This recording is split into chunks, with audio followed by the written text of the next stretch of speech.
El siguiente segmento tiene contenido o opinión. La entrevista en A Primera Hora. Analizamos los hechos del momento junto a sus protagonistas. 7:15 en la mañana, gracias a nuestra mala audiencia. Después de la cadena dispuesta por el gobierno ecuatoriano, vamos a retomar a primera hora y, por cierto, nuestra ronda de entrevistas correspondiente a la jornada del día de hoy. Estudiantes, docentes, autoridades y trabajadores de la Escuela Politécnica Nacional se congregaron en las últimas horas en los exteriores de la Asamblea Nacional, rechazando la eventual disminución en la asignación presupuestaria 2020. Esto ocurrió justamente en estas horas, insisto, en los exteriores del edificio legislativo. ¿Cuáles son las preocupaciones que tiene la Escuela Politécnica Nacional en torno a las asignaciones presupuestarias? Porque se entiende, de acuerdo a lo que se ha dado a conocer en estas horas, la Proforma 2020, que todavía no está siendo analizada por la Asamblea Nacional, más allá de que el documento fue entregado el pasado 31 de octubre, todavía ni siquiera ha sido calificado ni asignado a una comisión para su trámite, pero se conoce que hay universidades, entre esas la Politécnica, que experimentarán una reducción en su presupuesto, y hay otras universidades que en cambio experimentarán un aumento en su presupuesto. La ingeniera Florinela Muñoz, rectora de la Escuela Politécnica Nacional, nos acompaña en esta mañana. Qué gusto, bienvenida, buenos días. Buenos días, Fabricio, muchas gracias por la invitación. Gracias por la gentileza. ¿Qué está pasando con el presupuesto? Eso es lo que nosotros también quisiéramos saber, porque varias veces hemos solicitado se nos entreguen los números exactos, no hemos recibido los números exactos, pero hemos hecho algunos cálculos y el señor secretario de la CENESID ha hecho público que habemos algunas universidades particularmente castigadas, como la Escuela Politécnica Nacional, y según datos que él indica, el recorte será de 5.300.000, y de acuerdo a cálculos que nosotros hicimos por una información que apareció oficialmente en la página del Ministerio de Finanzas, el recorte alcanzaba $6 millones para nosotros. ¿Por qué dice usted que esto es un castigo, señora rectora? Porque parece que hacer bien el trabajo, la Escuela Politécnica Nacional durante sus 150 años de vida institucional que cumple exactamente en este año, ha demostrado su compromiso con el desarrollo del país. Y en este año particularmente nos ubicamos entre las 100 mejores universidades de Latinoamérica, pero parece que ser bueno es malo, y por eso yo le he dicho a varios funcionarios relacionados especialmente con el tema de educación superior, que así se nos castiga. Solo 2 universidades públicas de Ecuador forman parte de este ranking latinoamericano, es la ESPOL y la Politécnica. Así es. Y el mismo día en que ustedes conocen de que están dentro de las 100 mejores universidades de Latinoamérica, es cuando se enteran de que les van a recortar el presupuesto. Exactamente. Así fue. Esos mismos días, no recuerdo exactamente, pero fue exactamente en ese contexto, y empezamos a conocer sobre estos temas de la fórmula, de el recorte presupuestario, las formas como se incentivan a las universidades, que cumplimos las 3 misiones que deben cumplir una universidad: la docencia, la investigación y la vinculación. Parece que nos olvidamos que la universidad tiene que cumplir 3 misiones, no una, no solo la docencia. Tenemos que hacer docencia, investigación y vinculación, porque es la única manera a través de la cual la universidad contribuye al verdadero desarrollo del país. Y para eso se necesitan recursos. Por supuesto. Usted habla de un recorte de 6 millones. Sí, sí. Ya. ¿Cuánto es el presupuesto anual? Este año, por ejemplo, ¿de cuánto fue el presupuesto? El presupuesto anual contiene varios factores, ¿no? Pero digamos que sumados todos y que incluyen también la autogestión de la universidad, sumaba alrededor de 82 millones. La Politécnica Nacional contribuye con 12 millones de autogestión. Quiero dejar también en claro eso. Y este año nos recortan 6 millones, lo que equivale casi al 10% del presupuesto que nos entrega el Estado. Es muy preocupante. Ahora, esa plata que, si es que finalmente se ratifica la composición del presupuesto y se ratifica el recorte, esa ausencia de recursos, ¿en qué medida les va a perjudicar? Es decir, ¿qué cosas que probablemente tenían previsto hacer no lo van a poder hacer? Ese presupuesto está dirigido a lo que nosotros llamamos en el mundo público el presupuesto permanente, es decir, que va a los gastos del día a día y por tanto nos afecta en los gastos que suponen contratación de personal, contratación de profesores, ocasionales que nosotros requiramos para ciertas áreas donde querramos crecer, ahora que se nos dice que es tan importante, pero justamente eso es necesario para poder hacer un crecimiento. Ya otros gastos que se relacionan con el trabajo de los momentos diarios, ¿no? Qué sé yo, insumos y cuestiones de papelería, oficinas, etcétera, etcétera, y de reactivos, equipamiento, etcétera, ubicados dentro de ese rubro que tiene que ver con el día a día, permanente. Hay una nota del portal Jequil City que dice, en el Ecuador, para asignar recursos a las universidades públicas, del Consejo de Educación Superior CES y la Secretaría de Educación Superior CENESID se basa en una fórmula que se explica en el reglamento expedido por el CES en el 2018. Básicamente premia al número de matriculados en las universidades y politécnicas. Si aplicamos este reglamento, ¿cabía la reducción de presupuesto o no? Hay una fórmula que se desarrolló en el cual, ojo, nosotros no participamos, que tiene un sesgo a determinados aspectos, pero que nosotros cuestionamos profundamente. De hecho, estamos haciendo un análisis en algunas áreas, empezando desde los matemáticos, pasando por otros sectores.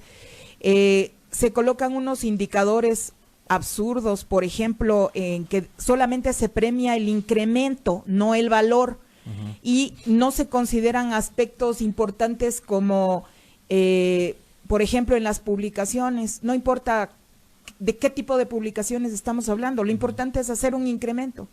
Pero no da lo mismo hacer una publicación con un impacto, les voy a dar así número en general, 0.001, hacer una publicación con un impacto de 5.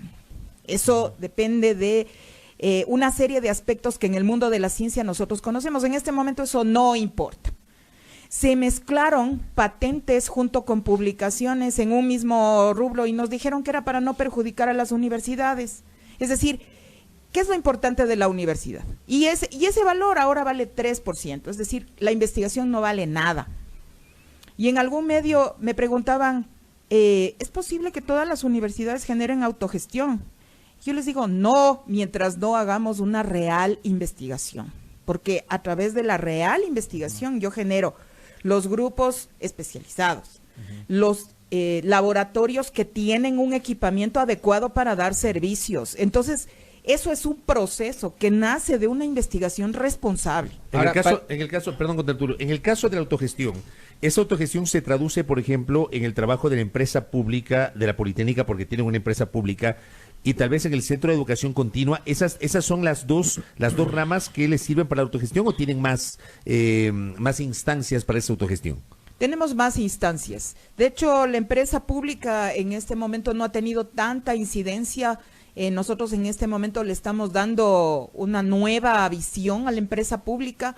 Recordemos que somos una nueva gestión, llevamos un año, apenas menos de un año en nuestra gestión, pero muy importante para nuestra gestión es el Centro de Educación Continua y los laboratorios que prestan servicios al medio externo, que por ejemplo son laboratorios especializados, como por ejemplo el Centro de Investigaciones Ambientales que presta análisis de aguas, que son específicos y que demanda la industria y el sector privado.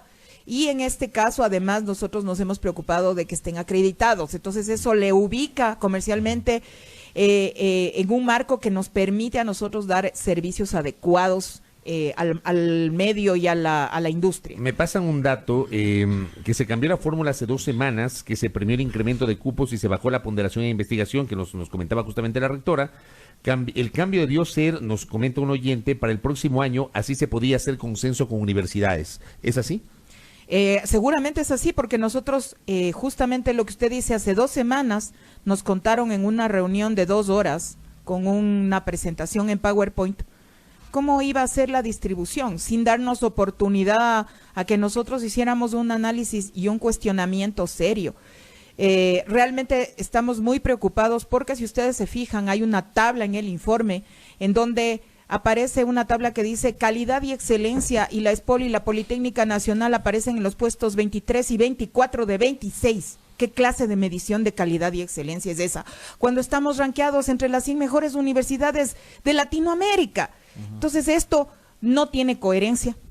y no tiene un sentido real de cómo debe ser definida una universidad. Nosotros no estamos en contra de que se reconozcan los presupuestos que requieren las universidades regionales que probablemente no han contado con unos presupuestos adecuados, pero no a costa de que buenas universidades que han hecho bien su trabajo nos recorten presupuestos en estos montos, por favor. ¿Cuáles fueron los niveles de ejecución del presupuesto del año anterior? Le pregunto esto ¿por qué? Porque aparentemente uno de los argumentos que presenta el secretario Albán de Cenecit es que sería también una especie como de sanción o castigo para las universidades que no fueron tan eficientes en la utilización de los recursos. Bueno, yo le voy a decir algo que es muy importante. En el sistema público aparecen como que ha habido una subejecución presupuestaria, a pesar de que usted ya comprometa sus recursos o incluso dé anticipos a factores económicos que usted está desarrollando. Pero eso no se reconoce dentro de los cuadros que utiliza finanzas. Es decir, usted ya comprometió, usted ya está haciendo los gastos, pero por diferentes factores de carácter burocrático no alcanzó a que se dé el gasto en el año, pero eso no le reconocen. Entonces, por eso aparecen ciertas subejecuciones presupuestarias que, si ustedes se fijan a nivel global en el país, son muy parecidas. Entonces, en este momento, nosotros sí tuvimos aparentemente una subejecución, pero eso es lo que luego nos dieron como comprometido no devengado este año. Y por eso aparecían los 92 millones que luego causaron una tremenda confusión en los datos que aparecieron en finanzas. Entonces yo creo que todos esos factores no se deben manejar de esa manera. Y creo también, con toda sinceridad, se lo he dicho varias veces al secretario de la Cenecit, que el sistema de compras públicas no nos ayuda a las universidades a ser más eficientes, porque los niveles burocráticos son terriblemente complejos, especialmente para universidades como la nuestra, que manejan una compra de rubros gigantesca. ¿No está entonces del todo clara cuál es la fórmula para la asignación de los recursos, señora rectora? Porque además, digo, si es únicamente valorar el nivel de matrícula, no me parece que debería ser el camino correcto, tomando en cuenta que no se ve con tanta importancia o prevalencia, por ejemplo, la capacidad en cuestión de aulas, de infraestructura, etcétera, de cada una de las instituciones de educación superior. Claro, de hecho, nos pasaron un informe cuando a mí me llegó el informe el día en que el CES aprobó en primera y en segunda, el mismo día. Ya la aprobación de la fórmula y la distribución del presupuesto, nos llegó el informe. Nosotros ahora estamos haciendo un análisis y vamos a emitir unos criterios, porque los indicadores que están colocados en ese informe son direccionados. Estamos direccionando a la universidad a que la universidad procure ser un colegio mayor.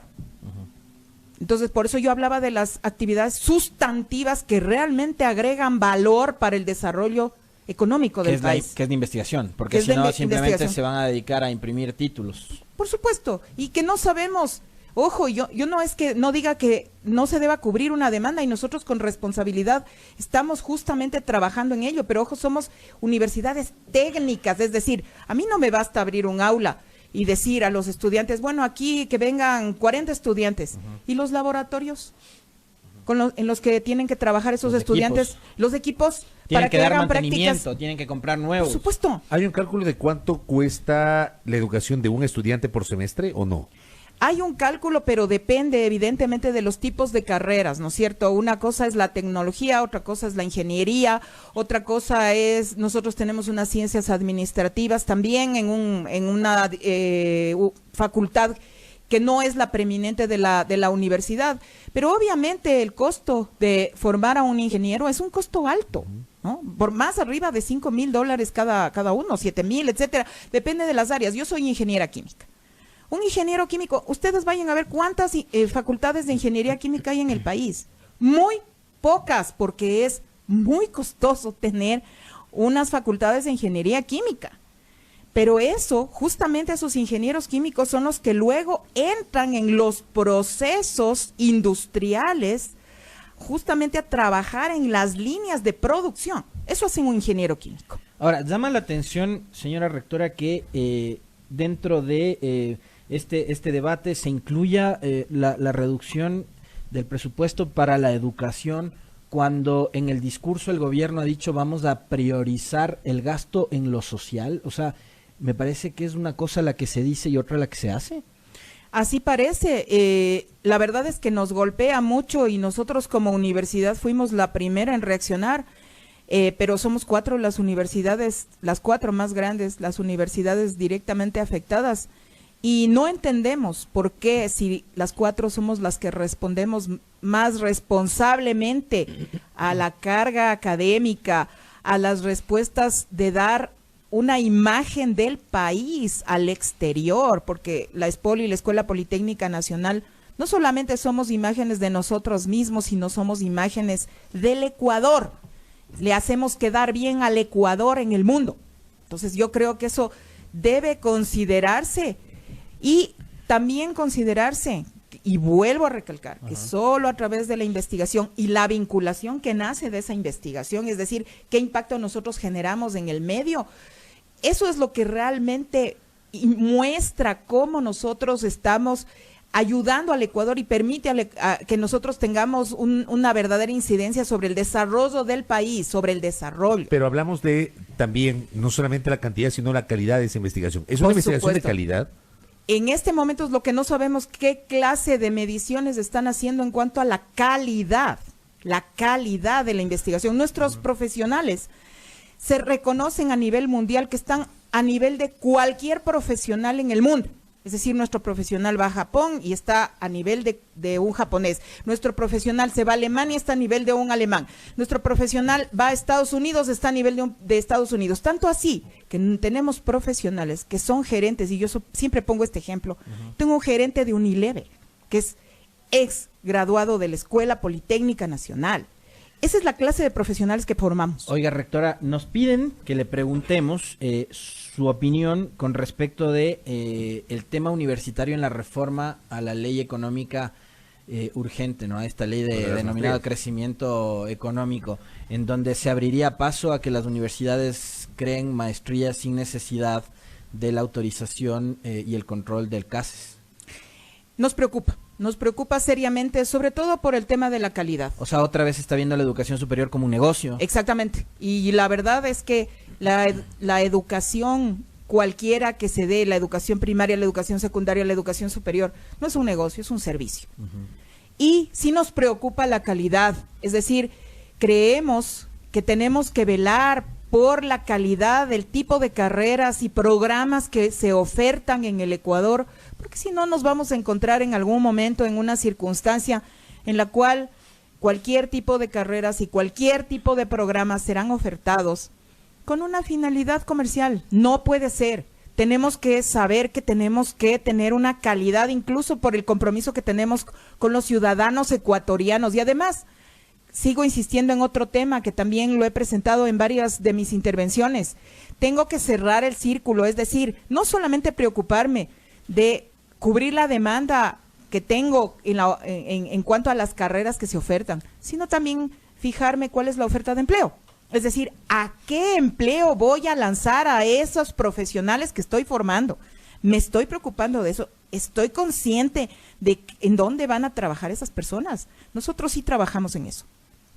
La masa salarial es un componente, digamos, muy importante dentro del presupuesto. ¿No hay cómo tal vez reducir por ahí o tratar de acomodar el presupuesto en ese tema? Tal vez optimizar un poco más el presupuesto vinculado al tema salarios. A ver, nosotros trabajamos dentro de un sector público donde ya hay unas reglas del juego dadas. Las reglas del juego dadas son el reglamento de escalafón y el otro son los mismos salarios que se establecen desde el gobierno. Nosotros no establecemos los salarios. Ustedes no es que tienen una tabla salarial propia de la Escuela Politécnica. No, ya está dada y nosotros no podemos nosotros automáticamente reducirnos los salarios. Eso sería inconstitucional, por favor. Nadie por nosotros, por nuestra decisión, no podemos venir y decir, a usted le voy a bajar, a usted le voy a quitar este sueldo. No sé si ustedes han oído, en el mundo público se trabaja en el área administrativa con los SPS 3, 4, 5, que son servidores públicos. Nosotros nos regimos dentro de esos esquemas, y dentro de lo que son los profesores, nos regimos exactamente de acuerdo a las tablas que han sido aprobadas en el pasado, en el presente, del reglamento de escalafón del profesor e investigador politécnico, investigador universitario. Hay un anuncio último del presidente de la República como respuesta a las inquietudes sociales que surgieron a partir de la protesta de octubre. Señora rectora, en el último punto que menciona Moreno durante una de sus cadenas la semana pasada, dice, vamos a revisar nuevamente el examen Ser Bachiller. El camino es eliminar o reducir las pruebas para el ingreso a las universidades. Bueno, yo sí creo que ese sí es un punto positivo. ¿Por qué? Porque el examen Ser Bachiller, al menos a la Escuela Politécnica Nacional, no le ayuda a saber si efectivamente los estudiantes que ingresan a la universidad tienen los perfiles adecuados. Y yo creo que en ese sentido sí es importante permitir a las universidades que preparan sus propios exámenes de ingreso y decidan sobre cómo deben ingresar los estudiantes, porque una experiencia nuestra es que los que ya vienen aprobados a veces tienen tantas falencias que luego hay una deserción universitaria alta. ¿De cuánto hasta ahora? ¿Hay un promedio? A veces en los niveles bajos hasta del 50%. ¿Por qué? Porque justamente no están preparados, y uno de los temas también que yo he insistido mucho es la brecha que existe entre la formación secundaria y la formación universitaria, que debe mejorar. ¿Usted cree también que se debe cambiar el mecanismo de evaluación de la prueba Ser Bachiller? Sí, eso sí creo. Estoy convencido. ¿Qué, por ejemplo, debería cambiar? ¿Qué sugeriría usted? Yo sugeriría que permitan que las universidades tengamos esa autonomía para que podamos generar los ingresos de nuestros estudiantes. Yo fui donde el señor secretario de la CENESID, yo he tenido varias conversaciones con él, he hecho varias sugerencias. Por ejemplo, nosotros organizamos el concurso Einstein, del Colegio Einstein de Física, y nosotros organizamos un concurso de matemática a nivel nacional. ¿Qué solicité yo? Que los alumnos ganadores de esos dos concursos, qué sé yo, los 10 mejores, los 15 mejores, tengan una entrada automática a la Escuela Politécnica Nacional, exonerándoles del examen Ser Bachiller.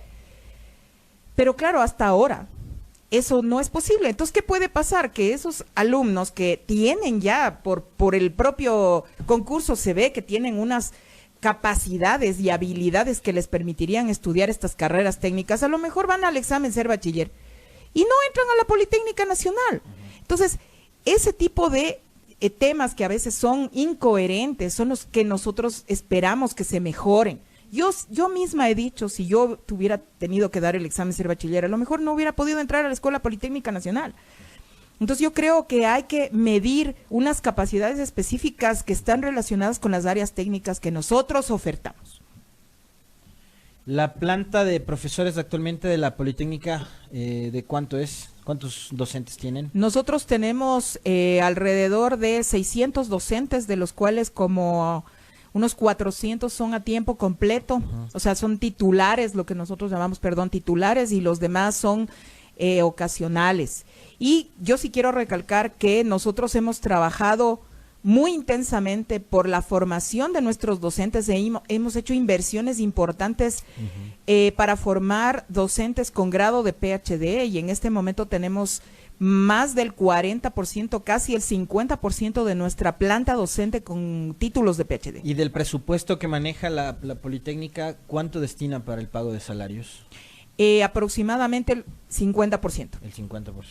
¿Y el resto se va en gastos administrativos? Se va en gastos, no, básicamente en gastos que tienen que ver con infraestructura, es decir, compra de equipamiento, compra de reactivos. Por eso yo les decía que, claro, trabajar en una universidad técnica es un trabajo impresionante. O sea, los rubros que nosotros adquirimos reactivos de todo tipo, todo tipo. Por ejemplo, hay un tema que no se puede dejar de mencionar. El monitoreo de los volcanes Por de nuestro supuesto, país está a su cargo, ¿no? Por supuesto. O sea, Y esa es la importancia claro. que tienen a través del Instituto Geofísico en la Politécnica. Y hemos sido muy responsables, porque yo también quiero dejar en claro que, por ejemplo, muchos de los equipos que se han adquirido para el país se han gestionado a través de donaciones extranjeras Con Japón, con claro, Francia, con con, Alemania. Estados Unidos, con Alemania.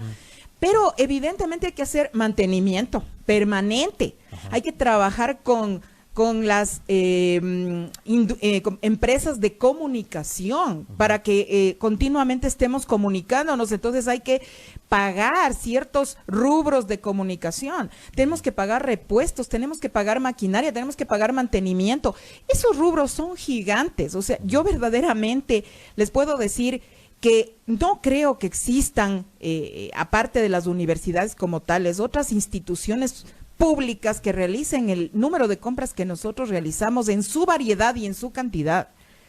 Correcto. Con esto cierro en 30 segundos. ¿Ustedes han hablado ya con la Asamblea, han dialogado con legisladores? Sí, estamos en la Comisión de Educación, hemos ido 2 veces ya y ahora vamos la tercera el día de mañana para hablar sobre el presupuesto, la fórmula y nuestros cuestionamientos a este recorte presupuestario tan grave que está recibiendo la Escuela Politécnica Nacional a pesar del trabajo tan importante que desarrolla en el país. Rectora, gracias por el tiempo. Muy Muchas gentil. gracias. Gracias a la ingeniera Florinela Muñoz, ella es rectora de la Escuela Politécnica Nacional, con su preocupación respecto de la asignación presupuestaria para el ejercicio fiscal 2020. Nos habla de un presupuesto de más o menos $6 millones que estaría siendo reducido justamente dentro de los valores